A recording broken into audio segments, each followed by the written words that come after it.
Go to chapter 3, vision 4. Clean garments for the high priest. This is a kind of a cool one. They're all pretty cool.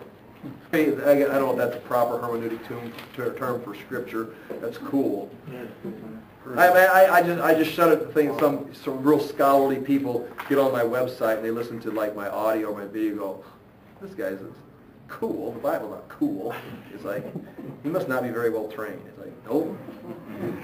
Chapter 3, verse 1. Then he showed me, guess who? Joshua the high priest standing before the angel of the Lord.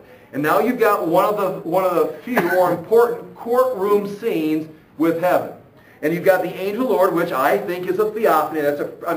You can argue with that, but you really can't. I mean, I don't want to be rude, but I mean, the only reason people argue with that is they just don't understand it yet. The angel of the Lord is a manifestation of the Son of God in his pre-incarnate state.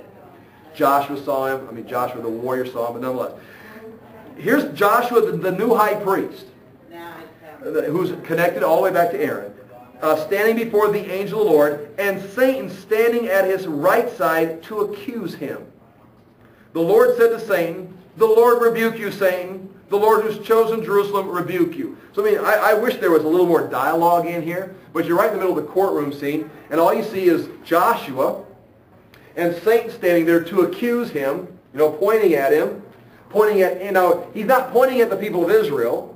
He's not pointing at, the line of David. He's pointing at the priesthood. This is the priesthood who didn't listen to Jeremiah. These are the priests who threw Jeremiah in the cistern. They kicked Jeremiah out of the temple. These are the priests who defied the temple. These are the priests that are described in Ezekiel as being complete idol worshipers. They've been rejected. Clearly they were rejected. And so that's apparently what Satan would be saying. And the Lord's response is something that we should be excited about, because just as surely as Satan accuses us, the Lord's defense of Joshua is not going to be, yes, but he's cleaned up his life. He's made a new commitment. He's doing his daily devotions now, Satan. Get off his back.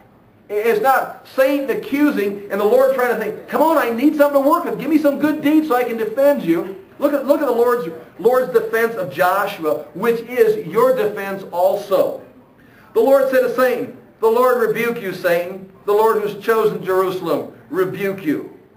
Is not this man a burning stick snatched from the fire? It's like, Satan, I rebuke you because I chose him. He may be a bum, but he's my bum. Yeah, exactly. It's like a stick in the fire. He says, he's burning up. He says, I took him out. Pull him out. There you go. Say, what's wrong? He's my man now. In other words, the whole defense for Joshua goes way back to Abraham was chosen. David was chosen. Now Joshua's being chosen. Now Joshua, interesting, was dressed in filthy clothes as he stood before the angel. Now the word filthy is a huge word. I mean, it's not dirty, it's not grimy, it's porta potty filthy. It's the image of what you would have if someone's in a porta potty and some guys come by, they're joking around, they tip the porta potty upside down on him. It's not manure filthy, it's not out working in the cow barn filthy. It's porta potty. That's enough of that. But that's what the word means. The word that's what it's referring to. Now Joshua's dressed in filthy clothes, meaning it's human waste is covering him. It's like he's covered with his own problem. As he stood before the angel. Again, remember, it's not just Joshua. It's not that he himself is this type of man. He's representing the priesthood. And the priesthood has completely defiled themselves. The angel said to those who were standing before him, take off his filthy clothes. It's like, the Lord rebuke you, Satan. The angel says, give this guy some new clothes. Now, what's the problem? He's chosen. Looks good to me. Let's move forward. Say that. And now watch.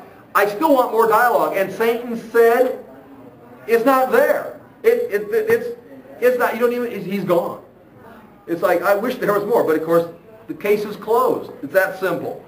Then he said to Joshua, see, I have taken away your sin, and I will put rich garments on you. I have taken away your sin. I will put rich garments on you. You're back in my plan. Then I said, put a clean turban on his head. See, now Zechariah is now speaking. Put a clean turban on his head. So they put a clean turban on his head and clothed him while the angel of the Lord stood by. The angel of the Lord gave this charge to Joshua. This is what the Lord Almighty says. Now notice again, stay with me on this. You can't take doctrines and go crazy with them.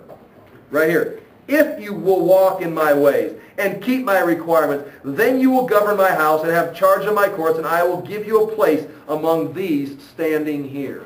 Meaning in the courts of heaven, apparently. But notice again, he puts them back in. Now remember, Aaron was chosen, the line of David was chosen, but they both drove it into the ground where God had to remove them and discipline them. Now he's brought them back, says, I give you back my promise. And now listen, could Joshua mess this up? Indeed he could. Again, we're not talking about losing your salvation here, but he could take this whole plan. He's not on autopilot. You're never just on autopilot. You still got to respond to what God is doing.